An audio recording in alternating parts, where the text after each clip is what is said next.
ভলিউমটা আরেকটু কমিয়ে নিন, চারপাশের শব্দে যেন এই কথাগুলো হারিয়ে না যায়। আজ আপনাদের রীতা তার জীবনের এমন একটা গল্প বলবে যা হয়তো অনেকেরই ব্যক্তিগত ডায়েরির গোপনতম পাতায় লেখা থাকে, কিন্তু মুখে আনার সাহস হয় না। এই মুহূর্তে আমি বসে আছি আমার পুরনো সোফাটায়, পরনে একটা সাধারণ সুতির শাড়ি, হালকা সবুজ রঙের। আমার এই শাড়ির ভাঁজে হয়তো আমার শরীরের কিছু অংশ আরও স্পষ্ট হয়ে উঠেছে, যা হয়তো সাধারণত বাইরে দেখায় না। আমার বাড়ি হুগলির এক ছোট্ট গ্রাম, যেখানে সম্পর্কগুলো রক্তের মতোই জটিল। বিশ্বাস করুন, এই গল্পটা কেবল একটা গল্প নয়, এটা আমার হৃদয়ের গভীরে লুকিয়ে থাকা এক সত্য। হয়তো এমন সম্পর্কগুলো সমাজের চোখে নিন্দনীয়, কিন্তু আবেগ আর পরিস্থিতি যখন এক হয়ে যায়, তখন সব হিসাব উল্টে পাল্টে যায়। আপনারা সাবস্ক্রাইব করে আমার পাশে থাকুন, কারণ এই যাত্রায় আপনাদের সমর্থন আমার খুব প্রয়োজন।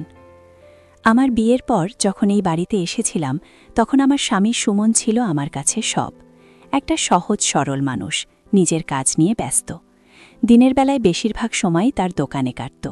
সংসার, ছোটখাটো জিনিসপত্র দেখাশোনা, এসবের মাঝেই আমার দিন কাটত।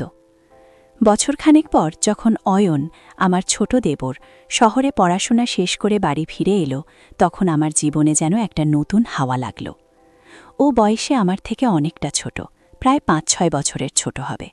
প্রথম দিকে ওর সঙ্গে আমার সম্পর্কটা ছিল একেবারেই স্বাভাবিক, যেমনটা দেবর ভাবির মধ্যে হয়ে থাকে। ছোট ভাইয়ের মতো দেখতাম ওকে, আদর করতাম। ও যখন বাড়ি ফিরে এলো, তখন বাড়িতে একটা নতুন প্রাণোচ্ছলতা দেখা গেল। অয়ন খুব মিশুকে আর হাসি খুশি স্বভাবের ছেলে। বাড়ির সবাই ওর সঙ্গ খুব উপভোগ করত। সুমনের সঙ্গে আমার ভালোবাসার কোনো কমতি ছিল না, কিন্তু দিনগুলো কেমন যেন একঘেয়ে হয়ে যাচ্ছিল। সুমন একটু কম কথা বলতো, আর দিনের শেষে ক্লান্তি নিয়ে যখন ফিরত, তখন তার আর নতুন করে গল্প করার ইচ্ছা থাকত না। রাতের বেলাও তার বেশিরভাগটা সময় কাটত নিজের মনে টিভি দেখে বা অন্য কিছু করে। আমার ভেতরে একটা শূন্যতা তৈরি হচ্ছিল, যা হয়তো আমি নিজেও ঠিক বুঝতে পারছিলাম না। আর সেই শূন্যতা পূরণ করতে যেন ধীরে ধীরে এগিয়ে এলো অয়ন। অয়ন ফিরে আসার পর থেকে বাড়ির পরিবেশটাই পাল্টে গেল। ও সকালবেলা ঘুম থেকে উঠে চা বানাতো, গল্প করত, আমার রান্নায় সাহায্য করতে চাইত, যদিও আমি ওকে মানা করতাম। কিন্তু ওর কৌতূহল ছিল দেখার, শেখার। ছোট ছোট বিষয়ে ও আমার কাছে আসত, পরামর্শ চাইত। ওর চোখের দিকে তাকালে কেমন যেন একটা অদ্ভুত অনুভূতি হতো। ওর চোখগুলো ছিল খুব সোজাসাপটা, কিন্তু তার গভীরে কিছু একটা ছিল যা আমাকে টানত। আমি ভাবতাম হয়তো এটা দেবর হিসেবে আমার প্রতি তার সম্মান বা ভালোবাসার প্রকাশ, কিন্তু ধীরে ধীরে সেই অনুভূতিটা পাল্টে যেতে শুরু করল। একদিন দুপুরবেলা সবাই যখন নিজেদের ঘরে বিশ্রাম নিচ্ছিল, তখন অয়ন আমার কাছে এলো। আমি রান্নাঘরে কিছু গোছকাজ করছিলাম। ও এসে বলল, ভাবি, আমার একটা নতুন বই কেনা দরকার, কিন্তু আমি ঠিক বুঝতে পারছি না কোনটা ভালো হবে। তুমি কি আমার সাথে একটু মার্কেটে যাবে? আমি প্রথমে একটু ইতস্তত করলাম। সুমন তো কখনোই আমাকে এসবের জন্য বাইরে নিয়ে যেত না, তবু ওর অনুরোধটা ফেলতেও পারলাম না। আমার ভেতরে একটা অদ্ভুত উত্তেজনা কাজ করছিল। দুজনে সেদিন মার্কেটে গেলাম, বই কেনা হলো, তারপর আমরা একটু চা খেলাম একটা ছোট দোকানে বসে। ওর সঙ্গে গল্প করতে আমার খুব ভালো লাগছিল। ও আমার দিকে তাকিয়ে এমনভাবে হাসছিল যেন আমার সব কথা ও গভীর মনোযোগ দিয়ে শুনছে, আমার সব অনুভূতিও বুঝতে পারছে। বাড়িতে ফিরে এসে আমার মনটা ফুরফুরে লাগছিল, যা অনেকদিন অনুভব করিনি। সেই দিনের পর থেকে অয়ন যেন আরও বেশি আমার চারপাশে ঘুরঘুর করতে লাগল। কখনো ছাদে কাপড় তুলতে গিয়ে ওকে পাশে পেতাম, কখনো বারান্দায় বসে সন্ধ্যা নামার অপেক্ষায় থাকতে গিয়ে দেখতাম ও চুপচাপ আমার পাশে এসে বসেছে। ওর উপস্থিতিটা এমন এক স্বস্তি দিত যা আমি সুমনের কাছ থেকে পাচ্ছিলাম না। আমাদের টুকটাক কথা চলত, কখনো হাসাহাসি, কখনো গম্ভীর আলোচনা। ওর কথা বলার ভঙ্গি, ওর হাসি, সবকিছুই আমার মনে একটা অন্যরকম ঢেউ তুলছিল। মাঝে মাঝে যখন ও আমার খুব কাছাকাছি এসে কথা বলতো, ওর নিঃশ্বাস আমার কানে লাগত, আমার শরীরটা কেমন যেন শিহরিত হয়ে উঠত। আমি নিজেকে বোঝাতাম এসব আমার মনের ভুল, ও তো আমার দেবরের মতো। কিন্তু মনের গভীরে সেই বিশ্বাসটা নড়বড়ে হতে শুরু করেছিল। একদিন রাতে বাইরে প্রচণ্ড বৃষ্টি হচ্ছিল, বিদ্যুৎ চলে গিয়েছিল। বাড়িতে একটা চাপা ভয়ের পরিবেশ। সবাই ঘুমাচ্ছিল, কিন্তু আমি কোনো কারণে ঘুমাতে পারছিলাম না। হঠাৎ করেই অয়ন আমার ঘরে এলো, হাতে একটা টর্চ। বলল, ভাবি, একা একা ভয় লাগছে না তোমার? আমি একটু বসে থাকি। ওর এই সহানুভূতি আমাকে খুব স্পর্শ করল। সুমন হলে হয়তো এমনটা ভাবতও না। ও আমার খাটের এক কোণায় এসে বসল। টর্চের আলোটা টিমটিম করছিল। ওর মুখটা অন্ধকারে স্পষ্ট দেখা যাচ্ছিল না, কিন্তু ওর চোখের দ্যুতিটা আমি অনুভব করছিলাম। আমরা অনেকক্ষণ বসে বসে গল্প করলাম। ওর কথার মাঝে ছিল এক অদ্ভুত টান, যা আমাকে মন্ত্রমুগ্ধ করে রেখেছিল। সেই রাতে ওর সঙ্গে কথা বলতে বলতে আমি অনুভব করলাম আমার মনটা যেন ওর দিকে আরও বেশি ঝুঁকে পড়ছে। ওর হাতের আঙুলগুলো যখন হঠাৎ আমার হাত স্পর্শ করল অন্ধকারে, তখন আমার বুকটা ধুক করে উঠল। একটা বিদ্যুতের শিহরণ যেন আমার সারা শরীরে বয়ে গেল। সেই মুহূর্তে আমি চোখ বন্ধ করে ফেললাম, যেন সেই স্পর্শের রেশটা আরও কিছুক্ষণ ধরে রাখতে চাইছিলাম। এরপর থেকে আমাদের মধ্যে একটা নীরব সমঝোতা তৈরি হলো। আমরা দুজনেই যেন বুঝতে পারছিলাম আমাদের সম্পর্কটা এক অন্য পথে হাঁটছে। আমরা সুযোগ খুঁজতাম একা হওয়ার। সুমন যখন দুপুরে দোকানে থাকত, তখন অয়ন প্রায়শই আমার কাছে আসত, কখনো কোনো ছুতোই, কখনো শুধু গল্প করার জন্য। আমি তখন রান্নাঘরে বা অন্য কোনো কাজ করতাম। ও এসে আমার খুব কাছাকাছি দাঁড়াতো, হয়তো কোনো একটা জিনিস তুলে দেওয়ার বাহানায়। ওর হাতটা আমার হাতের খুব কাছে চলে আসত, কখনো আলতো করে ছুঁয়ে যেত। সেই স্পর্শে আমার শরীর যেন বিদ্যুৎ স্পৃষ্ট হতো। আমার বুকটা কেমন করে উঠত, আর আমি নিজেকে সামলে নিতাম। আমার মনে হতো ও কি আমার চোখের ভাষা বুঝতে পারছে, আমার অস্থিরতা কি ওর চোখে ধরা পড়ছে। একবার আমি আলমারি থেকে কিছু জিনিস নামাচ্ছিলাম, তখন একটা বাক্স হাত ফসকে পড়ে গেল। অয়ন ছুটে এসে সেটা ধরল। আমাদের হাত লেগে গেল। ওর আঙুলগুলো আমার হাতের ওপর কিছুক্ষণ লেগেছিল। সেই স্পর্শে আমার শরীরটা কেমন যেন অসাড় হয়ে গেল।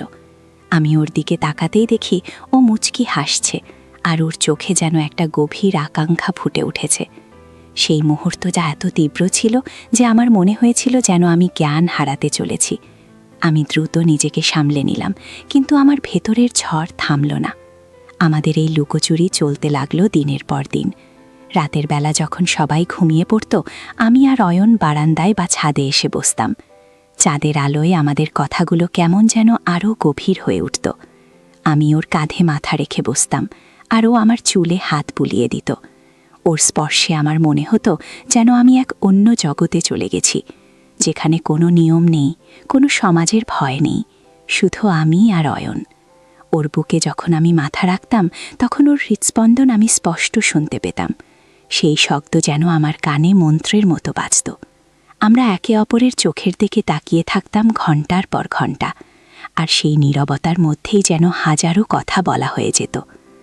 আমার মনটা দুভাগে ভাগ হয়ে গিয়েছিল। একদিকে ছিল আমার স্বামী, আমার সংসার, আমার দায়িত্ব। অন্যদিকে ছিল অয়ন, তার আকর্ষণ, তার মায়া, আমার ভেতরের চাপা অনুভূতিগুলোকে উস্কে দেওয়া তার ক্ষমতা। আমি জানতাম এটা ভুল, চরম ভুল, কিন্তু এই ভুল থেকে বেরোনোর কোনো পথ আমি খুঁজে পাচ্ছিলাম না।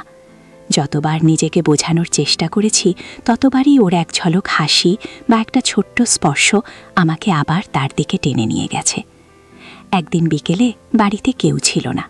সুমন তার দোকানে, শাশুড়ি গ্রামের বাড়িতে গিয়েছিল। আমি একা ছিলাম। অয়ন হঠাৎ করে আমার ঘরে এলো। আমি তখন সেলাই করছিলাম। ও এসে আমার পাশে বসল, আর আমার সেলাইয়ের দিকে তাকিয়ে বলল, ভাবি, তোমার হাতের কাজ খুব সুন্দর। ওর প্রশংসায় আমি লজ্জা পেলাম। তারপর ও আমার হাতটা ধরে বলল, ভাবি, তুমি কেন নিজেকে এত কষ্ট দিচ্ছ? আমি জানি তুমিও আমাকে ভালোবাসো। ওর কথা শুনে আমার সারা শরীর কেঁপে উঠল। আমি দ্রুত হাত সরিয়ে নিতে চাইলাম, কিন্তু ও আমার হাতটা আরও শক্ত করে ধরে রাখল।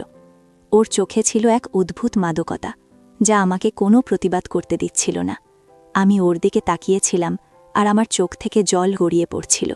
সেই মুহূর্তে আমি সম্পূর্ণ ওর বশীভূত হয়ে গিয়েছিলাম। ও আমার হাতটা ধরে তার ঠোঁটে ছোঁয়ালো।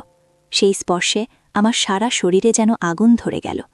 আমি বুঝতে পারছিলাম আমাদের সম্পর্কের বাঁধনটা এখন আর সামাজিকতার গণ্ডিতে নেই, সেটা আরও অনেক গভীরে চলে গেছে, এক নিষিদ্ধ আকর্ষণ আর আবেগের খেলায়। এরপর থেকে আমাদের এই গোপন অভিসার আরও বেড়ে গেল। দিনের বিভিন্ন সময়ে আমরা সুযোগ খুঁজতাম একান্তে কথা বলার, কাছাকাছি আসার। কখনো রান্নাঘরের কোণায়, কখনো ছাদের একান্তে, কখনো আবার রাতের বেলা সবাই ঘুমিয়ে গেলে। আমাদের এই সম্পর্কটা ছিল অনেকটা আগুনের মতো, যা বাইরে থেকে শান্ত দেখালেও ভেতরে ভেতরে সব পুড়িয়ে দিচ্ছিল। আমি জানতাম এর পরিণতি ভালো নয়, কিন্তু আমি নিজেকে থামাতে পারছিলাম না। অয়নের চোখের ইশারা, ওর গলার স্বর, ওর হাতের স্পর্শ সবকিছুই আমাকে তার দিকে আরও বেশি করে টেনে নিয়ে যাচ্ছিল। একদিন দুপুরে যখন সবাই ঘুমে আচ্ছন্ন, অয়ন আমার কাছে এলো।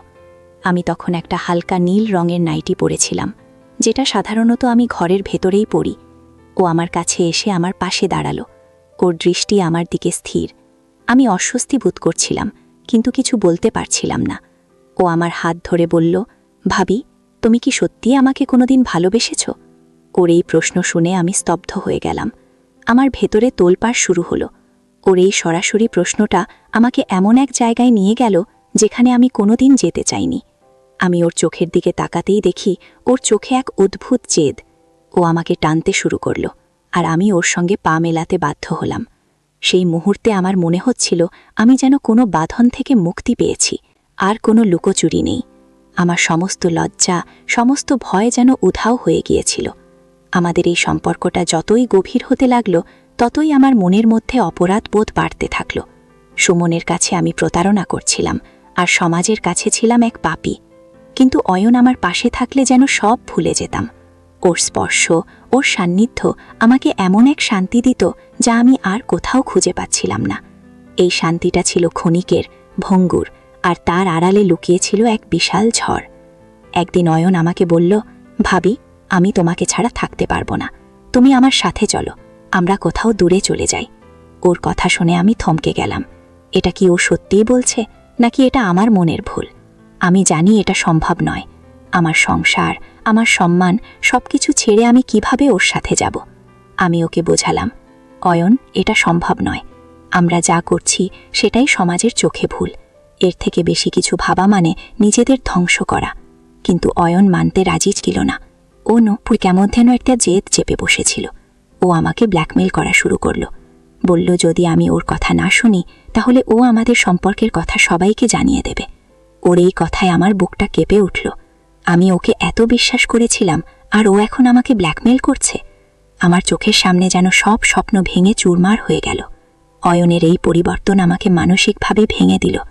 আমি ঘুমাতে পারতাম না, খেতে পারতাম না, সব সময় একটা আতঙ্কের মধ্যে থাকতাম। ও যখন তখন আমাকে ফোন করত, দেখা করার জন্য জোর করত। আমি বাধ্য হতাম ওর কথা শুনতে। আমার স্বামী সুমন, সে কিছুই বুঝতে পারছিল না। সে নিজের কাজে ব্যস্ত। আমি দিনের পর দিন এক অদৃশ্য কারাগারে বন্দী হয়ে যাচ্ছিলাম। আমার জীবনটা নরকে পরিণত হয়েছিল।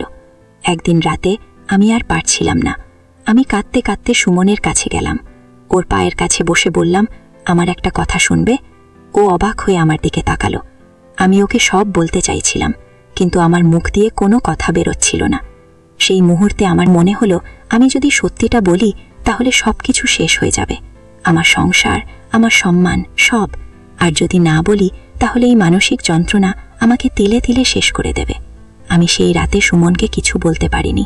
শুধু ওর হাত ধরে অনেকক্ষণ ধরে কেঁদেছিলাম। ও আমাকে বুকে টেনে নিয়ে বলল, কি হয়েছে তোমার রীতা?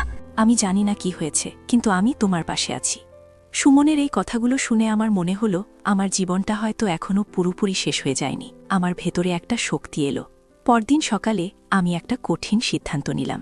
আমি অয়নকে ডাকলাম। ও এলো আমার কাছে, সেই পুরনো হাসিটা তার মুখে। কিন্তু আজ আমার মনে কোনো আকর্ষণ ছিল না, ছিল কেবল ভয় আর ঘৃণা। আমি ওকে স্পষ্ট করে বললাম, অয়ন, আমাদের এই সম্পর্কটা এখানেই শেষ। তুমি যদি আমাদের সম্পর্কের কথা কাউকে বলো, আমি নিজেকে শেষ করে দেব। আমার কথায় অয়ন থমকে গেল। ওর মুখের হাসিটাও উধাও হয়ে গেল। ও বুঝতে পারছিল আমি এবার সিরিয়াস। আমি ওকে অনুরোধ করলাম এই বাড়ি ছেড়ে চলে যেতে। ও প্রথমে রাজি হচ্ছিল না, কিন্তু আমার চোখের দিকে তাকিয়ে ও হয়তো বুঝতে পারছিল আমার ভেতরের যন্ত্রণা কতটা গভীর। শেষ পর্যন্ত ও রাজি হলো। কয়েকদিনের মধ্যেই ও অন্য শহরে একটা নতুন কাজ পেল, আর আমাদের বাড়ি ছেড়ে চলে গেল। অয়ন চলে যাওয়ার পর আমার জীবনটা আবার স্বাভাবিক হতে শুরু করল, কিন্তু সেই ক্ষতটা আজও আমার মনের গভীরে রয়ে গেছে। আমি জানি আমি ভুল করেছিলাম, চরম ভুল। আবেগের বশে এমন একটা সম্পর্কে জড়িয়ে পড়েছিলাম যা আমার জীবনটাকে ধ্বংস করে দিতে পারত। আজ আমি নিজেকে শুধরে নিয়েছি। সুমনের প্রতি আমার ভালোবাসা আরও গভীর হয়েছে, আর তার বিশ্বাস আমি কোনোদিন ভাঙতে চাই না। এই ঘটনা আমাকে শিখিয়েছে জীবনের প্রতিটি পদক্ষেপে সতর্ক থাকতে হয়। আবেগ অনেক সময় মানুষকে ভুল পথে নিয়ে যায়, আর সেই ভুল থেকে বেরিয়ে আসাটা খুব কঠিন। জীবনে কিছু জিনিস অদৃশ্য রাখাই ভালো। প্রকাশ পেলে হয়তো সব শেষ হয়ে যায়। তাই নিজেদের সম্পর্কগুলো যত্ন করে আগলে রাখা উচিত, কারণ একবার বিশ্বাস ভেঙে গেলে তা জোড়া লাগানো খুব কঠিন। সবশেষে আমি শুধু এটুকুই বলতে চাই, এমন পরিস্থিতিতে নিজেকে দৃঢ় রাখাটাই আসল চ্যালেঞ্জ।